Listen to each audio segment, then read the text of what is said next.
안녕하세요. 오늘도 사연살롱을 찾아주셔서 감사합니다. 결혼 8년차 여성이에요. 세상에는 참 다양한 부모가 있는 것 같아요.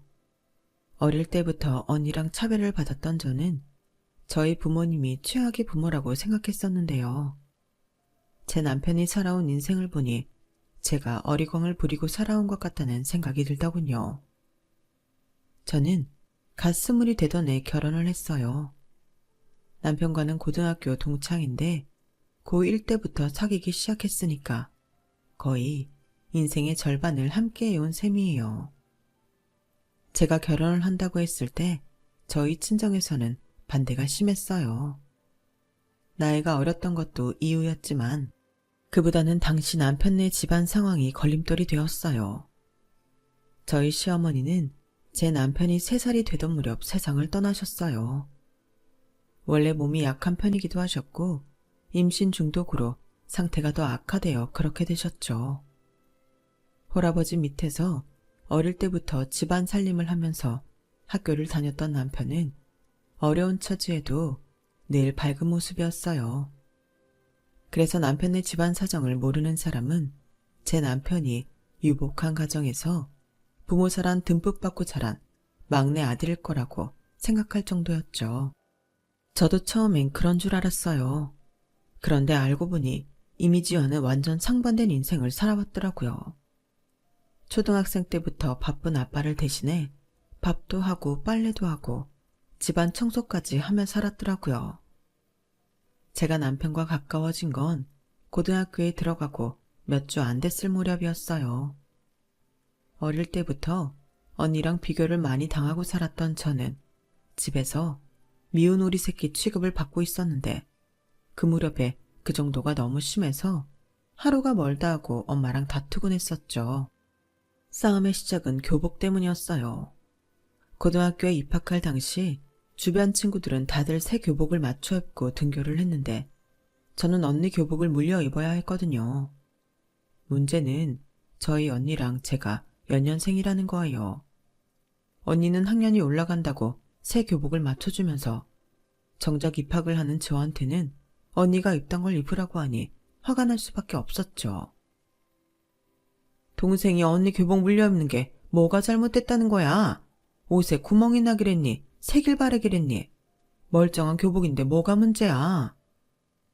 그렇게 멀쩡하면 언니 보고 입으라 그래. 나한테 이러지 말고. 엄마가 나랑 언니 차별하는 건 알겠는데 그래도 이건 아니지. 어떻게 입학하는 딸한테 헝 교복을 입으라면서 큰딸한텐 학년 바뀌었다고 새 교복을 입혀? 누가 봐도 이상하잖아. 이상하긴 뭐가 이상해. 나도 어릴 때 언니들 교복 물려입고 자랐지만 한 번도 그걸로 투정 부린 적 없어. 기집애가 공부도 못하는 게 승질만 들어와서는 도대체 이건 누굴 닮아 일어나 몰라. 엄마는 끝까지 제 탓만 했어요. 언니는 어땠냐고요? 늘 그렇듯 마치 자기가 공주라도 되는 양 시끄러운 일에 관여하기 싫다는 표정으로 방에 들어가 방문을 걸어 잠그더군요. 퇴근에 집에 돌아온 아빠 역시 집안이 왜 이리 시끄럽냐고 타박만 하시곤 안방으로 들어가 버리셨죠. 결국 내 편을 들어줄 사람은 집안에 아무도 없었어요. 그렇게 입학식 날짜는 다가오고 수중에 돈이 없던 저는 그저 속만 타들어갔죠. 친구들은 새엄마도 아니고 친엄마인데 설마 딸한테 헌 교복 입혀서 입학식에 가게 하겠냐며 기다려보라고 했지만 기적은 일어나지 않았어요. 결국 입학식 날까지도 엄마는 새 교복을 사주지 않아서 결국 저는 언니가 입던 교복을 입고 학교에 등교해야만 했죠.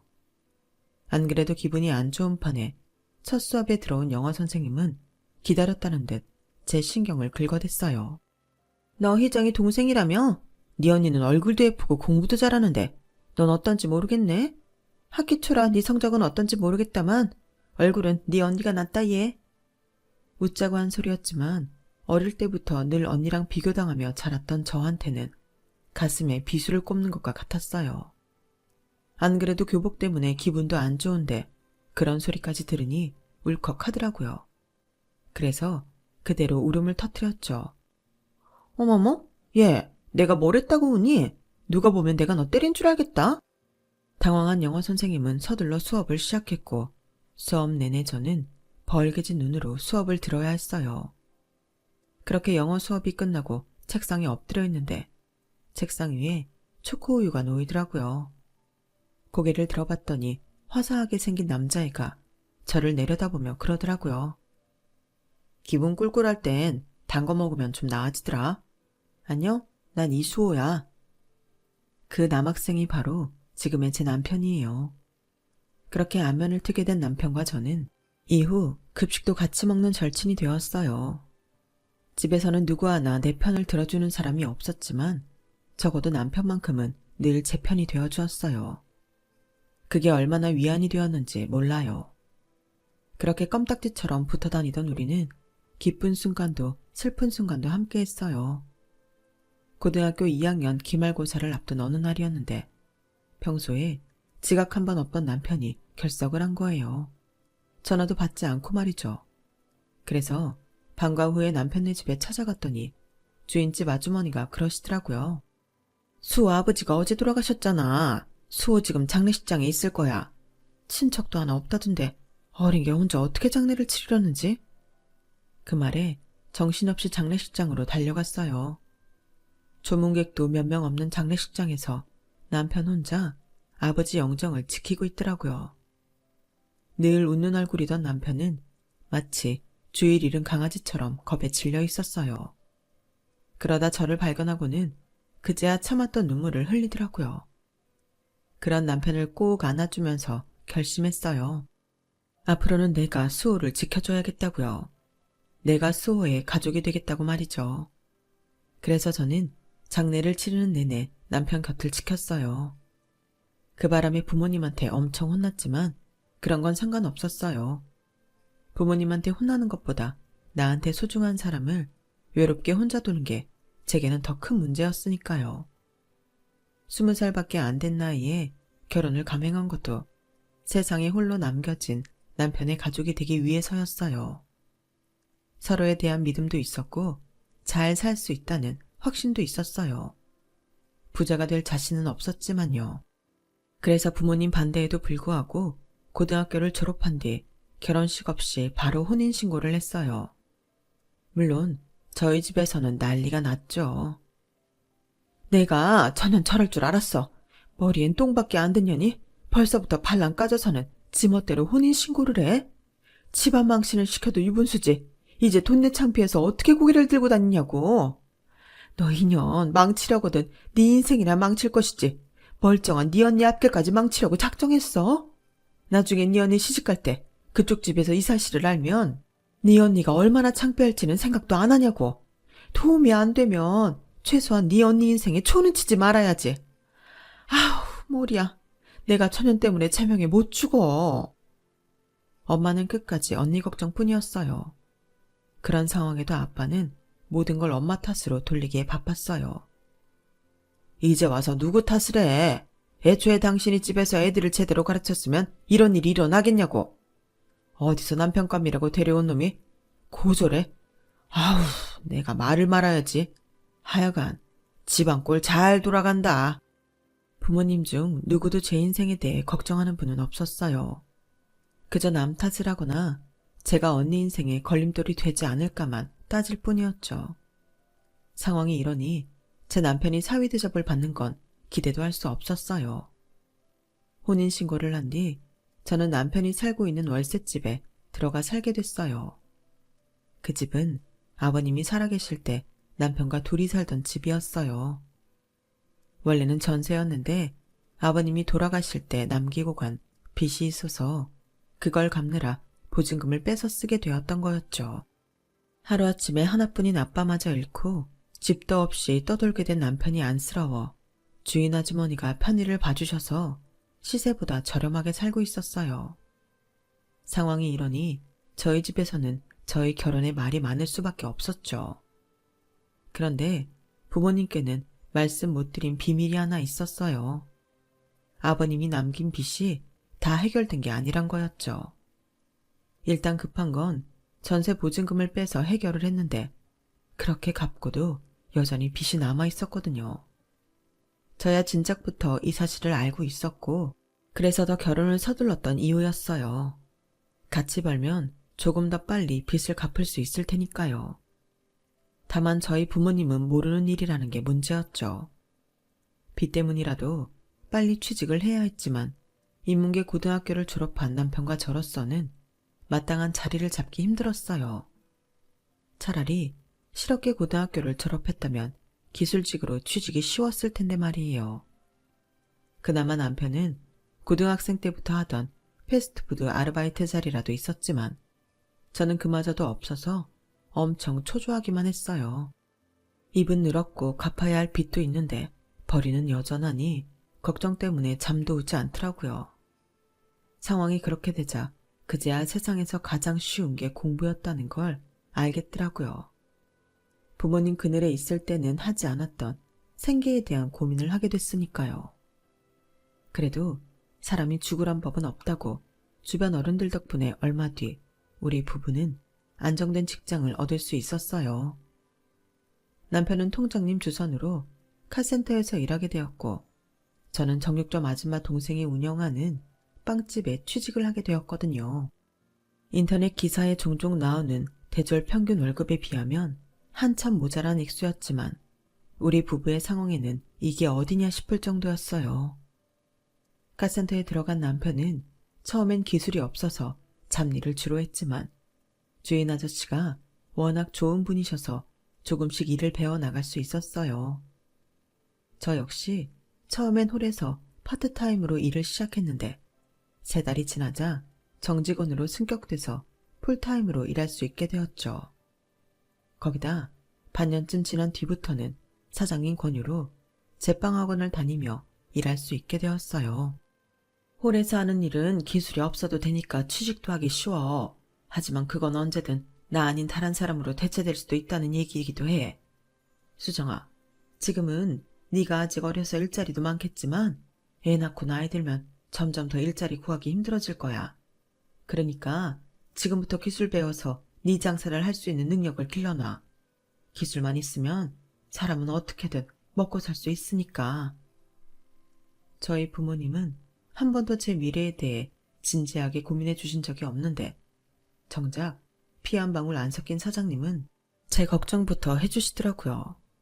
그래서 남편과 상의한 뒤 오전엔 제빵학원에서 기술을 배우고 낮부터 밤까지는 홀에서 일을 했어요.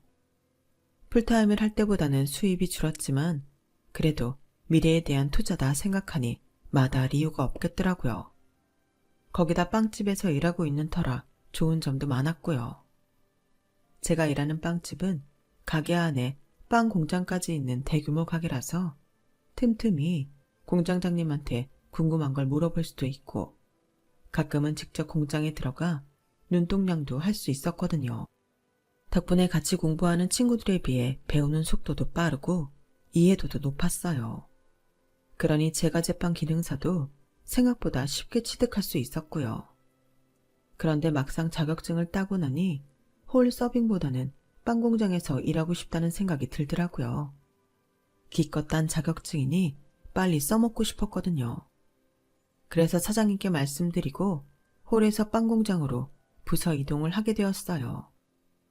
본격적으로 빵 만드는 일을 하게 된 거죠.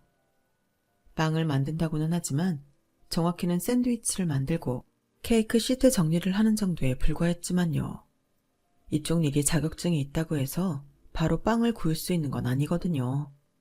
아래부터 차근차근 올라가야 빵도 굽고 케이크도 만들고 할 수 있는 거죠.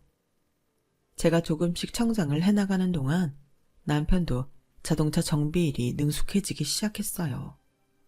당연히 월급도 오르게 되었고요.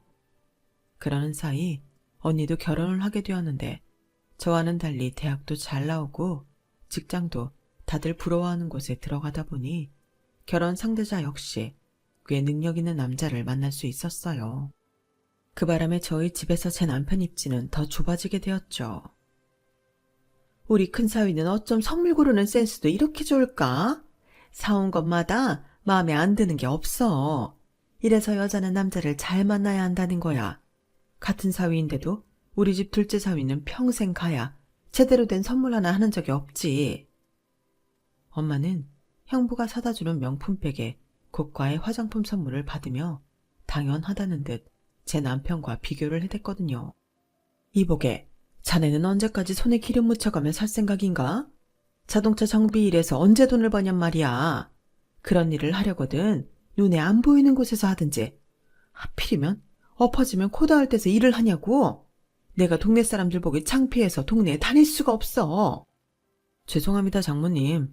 하지만 저도 장인 장모님께 누워 안 끼치려고 저도 열심히 하고 있으니까 조금만 기다려주세요. 안 그래도 사장님이 슬슬 제 가게 차려서 독립하라고 하시더라고요. 독립해서 자리만 잡으면 그땐 장모님 여행도 보내드리고 그동안 못해드린 효도 많이 할게요. 하이고, 어느 세월에 자네 성공 기다리다가 내가 먼저 저 세상 가겠네. 엄마, 그만 좀 해. 이가 엄마한테 뭘 그렇게 잘못했다고 볼 때마다 사람을 잡아. 그리고 매번 형부랑 비교하면서 구박만 하는데, 그러는 엄마는 내 남편한테 해준 게 뭐 있어. 형부는 집 올 때마다 갈비찜이며 삼계탕이며 상다리 부러지게 차려주면서 내 남편한테는 밥이나 제대로 차려준 적 있어? 엄마가 형부한테 하는 거 밥만이라도 해주고 그런 소리를 하면 나도 뭐라고 안 해. 근데 아니잖아. 왜 해주는 것도 없으면서 매번 사람만 잡느냐고. 친정에 올 때마다 엄마의 큰 사위 사랑에 기가 죽는 남편을 보니 저도 화가 나서 엄마랑 다투기 일쑤였어요. 네 형부랑 네 남편이 같아? 학벌이 있기래 집안이 번듯하기래. 이쁜 구석이 있어야 나도 사위 대접을 하지. 아, 그러셔? 알았어. 그럼 앞으로도 엄마는 그 잘난 큰 사위 끼고 천년만년 잘 사셔. 나도 내 남편 홀대하는 이런 집엔 다시는 안 올 테니까.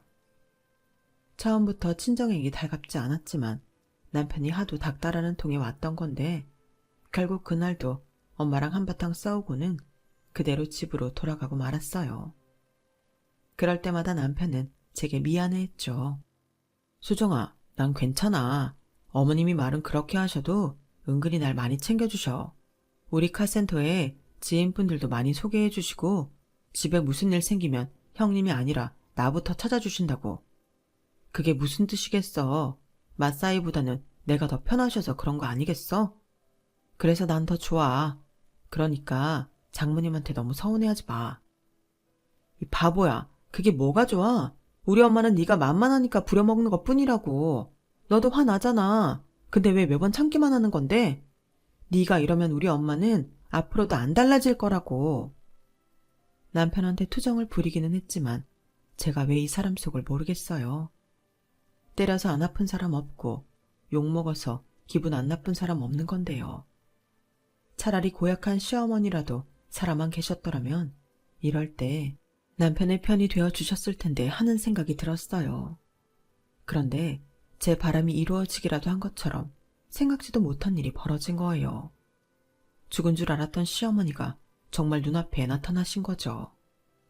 그날도 아침 일찍부터 출근해 하루 종일 빵구경에서 씨름하다 퇴근을 했는데 집 앞에 웬 아주머니가 서성대고 있더라고요. 그러다 제가 현관문 앞에서 번호키를 누르자 다가와서는 그러는 거예요. 아가씨가 이 집 살아요? 그럼 여기 살던 사람들은 이사 갔나요? 제가 여기는 30년 가까이 남편과 시아버지가 살던 집이라고 말을 했더니 아주머니가 놀란 표정으로 머뭇거리더라고요. 그리고는 입을 열었는데 네? 아주머니가 우리 그의 어머님이라고요? 그럴 리가 없는데요. 시어머니는 제 남편이 3달 되던 해 돌아가셨다고 들었어요. 25년 전에 돌아가신 분이 어떻게 살아 돌아와요? 수호 아빠가 그랬대요? 내가 죽었다고? 하긴 그 사람한테 나는 이미 죽은 사람이나 진배 없겠네요. 그래도 그렇지 어쩜 멀쩡히 살아있는 사람을 죽일 수가 있는 건지. 아니, 그럼 우리 수호도 내가 죽은 줄 알고 있겠네요? 아주머니는 당황한 표정으로 되물었어요. 하지만 제가 대답해드릴 문제는 아닌 것 같아서 일단 남편을 불렀어요. 제 전화를 받은 남편은 불이 나게 집으로 달려왔죠. 아주머니는 제 남편을 보자마자 덥석 끌어안으며 눈물을 흘리셨어요. 남편은 어리둥절한 표정이긴 했지만 아주머니를 밀어내지는 않더라고요. 그리고는 울먹이는 목소리로 엄마 라고 부르지 뭐예요. 알고 보니 남편도 어렴풋이 자기 엄마가 죽지 않았다는 걸 알고 있던 모양이었어요. 저도 생각해보니 지금껏 단 한 번도 시어머니를 모신 납골당이나 묘에 가본 적이 없었더라고요. 아빠가 엄마에게는 통 안 하셨어요. 그저 제가 3살 때 돌아가셨다는 말밖에는요. 그런데 아빠 사망 신고를 하려고 갔다가 서류상으로 엄마가 생존해 계시다는 걸 알았어요. 다시 만나게 될 줄은 몰랐지만요. 남편은 어머님 손을 꼭 잡고는 힘겹게 얘기를 꺼냈어요. 어머님도 그런 아들을 보며 연신 눈물을 찍어내셨죠. 그리고는 지난날 있었던 일을 이야기해 주셨어요. 당시 아버님이 하시던 사업이 잘못돼서 큰 빚을 지게 됐고 그 바람에 어머님이 이혼을 요구하셨던 모양이더라고요. 아버님은 수호를 생각해서라도 이혼은 안 된다고 버티셨고 참다 못한 어머님은 결국 도망을 치게 된 거였죠. 그 후로 종종 동네에 찾아와 몰래 수호가 자라는 모습을 지켜보셨다고 하더군요. 네 아빠한테 붙잡힐까봐 네 앞에 나타날 수가 없었다. 핑계라고 해도 좋아. 하지만 그때는 나도 어떻게든 살아야 했으니까. 미안하다 수호야. 내가 너한테 입이 10개라도 할 말이 없구나. 솔직히 저는 시어머니에 대해서는 미심쩍은 구석은 많았어요. 하지만 죽은 줄 알았던 엄마가 돌아와서 남편이 행복해하는 모습을 보니 말을 꺼낼 수 없더라고요. 제가 갑작스런 시어머니의 등장에 대해 의구심을 가지게 된 데는 여러 가지 이유가 있었지만 그중 가장 큰 이유는 나타난 시기였어요. 하필 남편과 제가 아버님이 남기신 빚을 다 갚은 시점에 어머님이 등장하셨으니까요. 우리 부부는 결혼하고 8년 동안 정말 쉼없이 그 빚을 갚아왔거든요.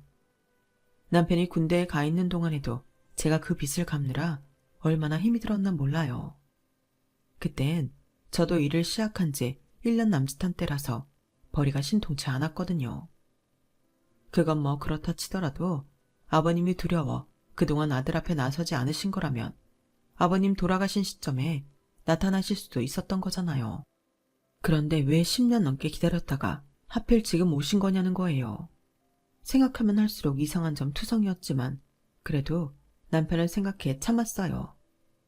그런데 집 나간 지 25년 만에 돌아온 시어머니 행동이 저를 더 안 좋은 생각을 하게 만들었지 뭐예요. 얘, 이리 좀 앉아봐라. 내가 이런 말 한다고 네가 기분 나빠할지는 모르겠지만 그래도 앞으로 안 보고 살 사이도 아니고 고부지간으로 평생 보고 살 사이니 내가 할 말은 해야겠다. 내가 우리 수호한테 지은 죄가 있어서 죄인처럼 살아야 하는 건 안다. 하지만 내가 너한테 죄 지은 건 아니잖니? 그러니 앞으로 시어머니 대접은 제대로 해줬으면 좋겠구나. 이렇게 시작된 시어머니의 훈계는 끝없이 이어졌어요. 일단 내가 지낼 방말인데 나는 지금껏 침대 생활을 해와서 바닥에서는 못 잔다. 듣자 하니 너 시집 올 때 혼수 하나 없이 못 만들어 왔다던데 그건 좀 경우에 없는 일 아니니? 그렇다고 이제 와서 혼수를 해오라고 할 수는 없는 노릇이고 아쉬우나마 내 방에 돌침대 하나는 놔줬으면 좋겠다. 그리고 내가 피부가 좀 건조해서 그러니 가습기도 하나 놔줬으면 한다. 이 정도면 그리 과한 부탁은 아닌 것 같은데 넌 어떻게 생각하니?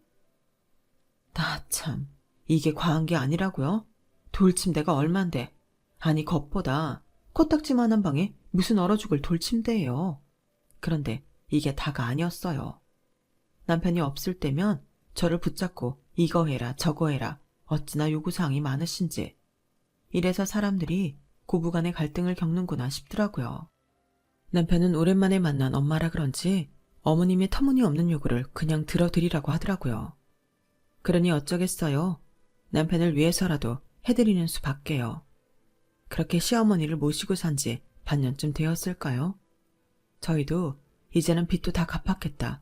전셋집으로 이사를 해야겠다 싶어서 집을 알아보고 있었는데 어머님이 그러시는 거예요. 애초에 저희가 살던 집은 아버님과 어머님이 결혼할 때 돈을 합해 얻은 집이니 그 지분을 받고 싶다고요. 돈으로 달라는 건 아니고 어차피 나도 함께 살 집이니까 계약할 때 공동명의로 해달라는 얘기다. 따지고 보면 이 집이 그래도 내 남편이 남긴 유산 아니겠니? 그러니 나도 일부분은 받을 자격이 있다고 생각한다.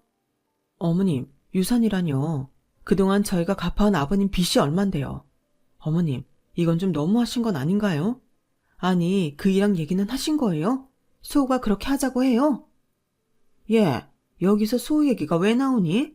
너 지금 내 아들 앞세워 날 못된 시험이 만들 셈이냐? 네가 제대로 정신이 박힌 며느리라면 내가 먼저 이런 얘기 꺼내기 전에 네가 먼저 꺼냈어야 하는 말이야. 아무리 네가 철없는 나이에 시집을 왔다고는 해도 이제 먹을 만큼 나이도 먹었는데 어쩜 생각하는 수준이 고등학생만도 못하니? 시끄럽게 따질 거 없이 내가 하자는 대로 하기나 해. 내가 직접 수호한테 이런 얘기 꺼내긴 좀 껄끄러우니까 네가 수호한테 말해서 공동명의로 하자고 해라.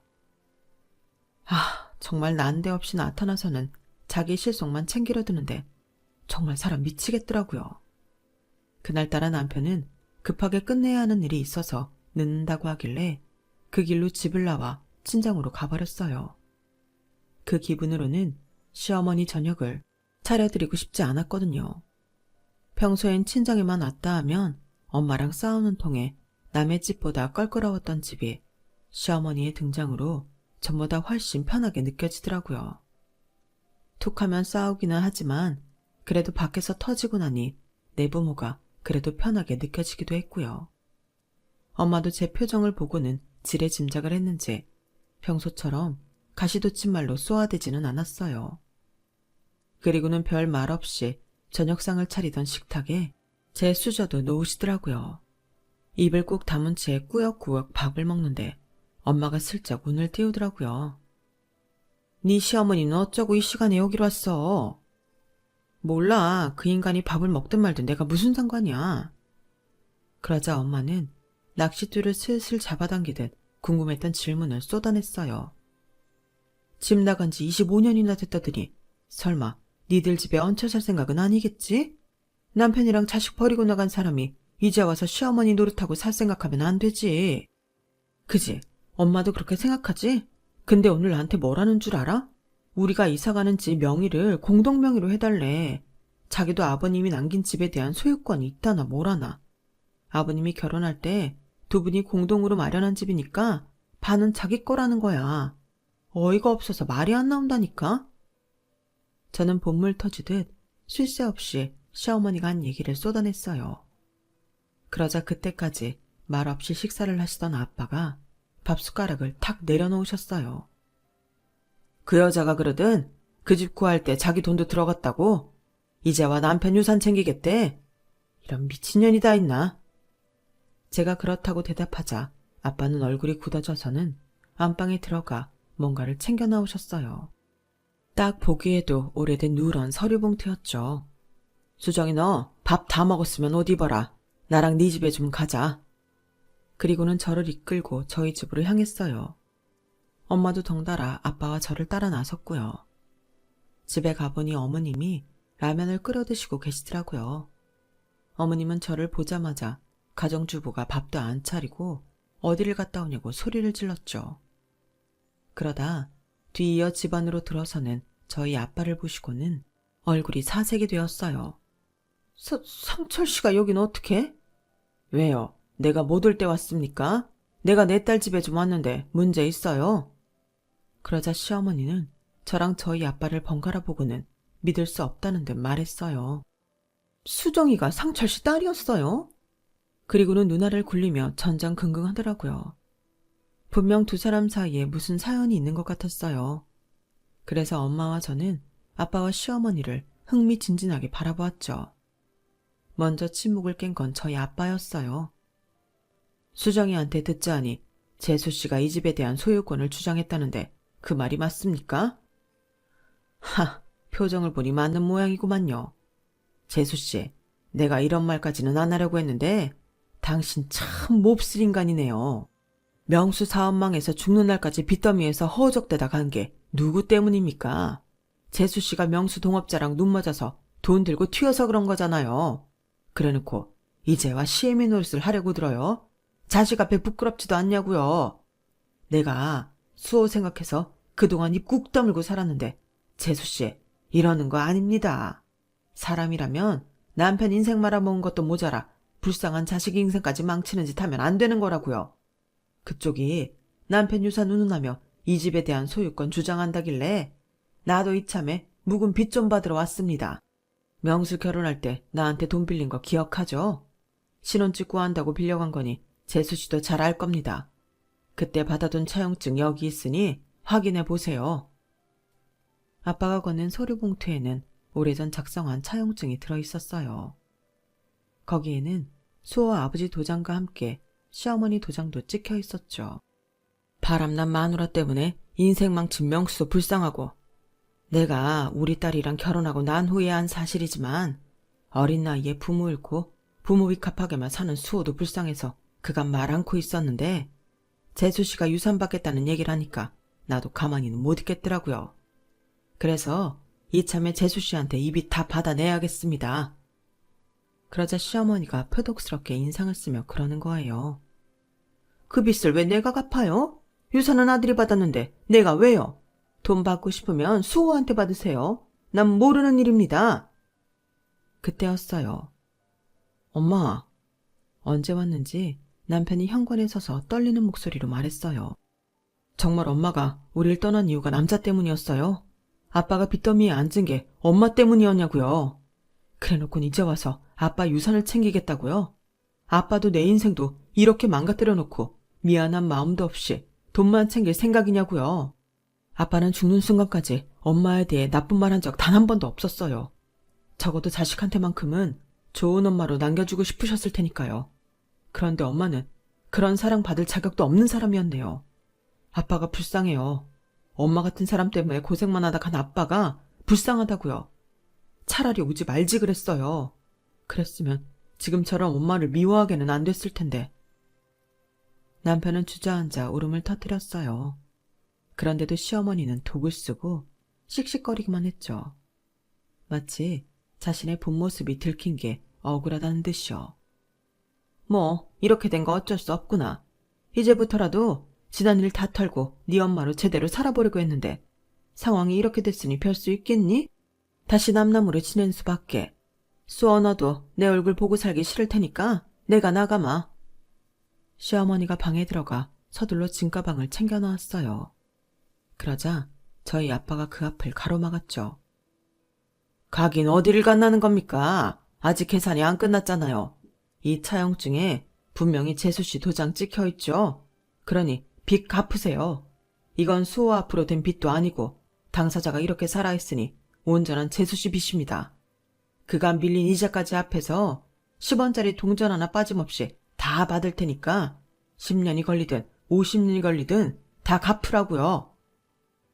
그제야 자신이 벗어날 길이 없다는 걸 알게 된 시어머니는 세상 불쌍한 척을 해가며 싹싹 빌었어요. 하지만 아빠는 절대 속아주지 않았죠. 결국 아빠는 시어머니를 데리고 근처 파출소로 향했고 얼마 뒤 소송을 통해 시어머니한테 밀린 빚을 받아냈어요. 전부는 아니고 일부분이었지만 앞으로도 매달 일정 금액을 받기로 했죠. 그렇게 받은 돈은 저희가 전셋집 구하는 데 보태주셨어요. 어차피 처음부터 받을 생각이 없었던 돈이라면서요. 이번 일을 겪으면서 많은 변화도 있었어요. 무엇보다 저희 엄마가 많이 변하셨죠. 그날 제 남편이 시어머니 때문에 주저앉아 우는 모습을 본 엄마가 많은 심경의 변화를 일으키셨거든요. 자식 키우는 부모로서 제 남편이 너무 불쌍하고 괜히 미안해졌다나요? 그래서 지금은 저희 형부보다 제 남편을 더 챙기신답니다. 결혼할 때 남편에 대해 모르고 반대한 아빠도 미안함과 남편의 삶에 대한 안타까움에 그동안 아무 말 못했는데 이제 남편을 대놓고 챙기시고요. 아무나 안 준다는 삼계탕 다리도 제 남편 손에 쥐어주실 정도로요. 비록 남편은 친모는 잃었지만 그래도 장인과 장모를 얻을 수 있어서 자기는 행복하다고 하더군요. 하지만 그 속이 오죽하겠어요. 그래서 앞으로는 제가 더 남편을 아끼고 보듬어 주려고 합니다. 아, 뱃속에 있는 우리 아기와 함께요. 미우나 고우나 가족밖에 없는 것 같다는 생각을 하게 됩니다. 지금까지 제 사연을 들어주셔서 감사합니다. 소중한 가족들과 건강하게 행복하세요. 여러분, 사연 댓글에 응원과 현명한 조언 부탁드려요. 좋아요와 구독은 저에게 큰 힘이 됩니다. 오늘도 좋은 일 가득하세요.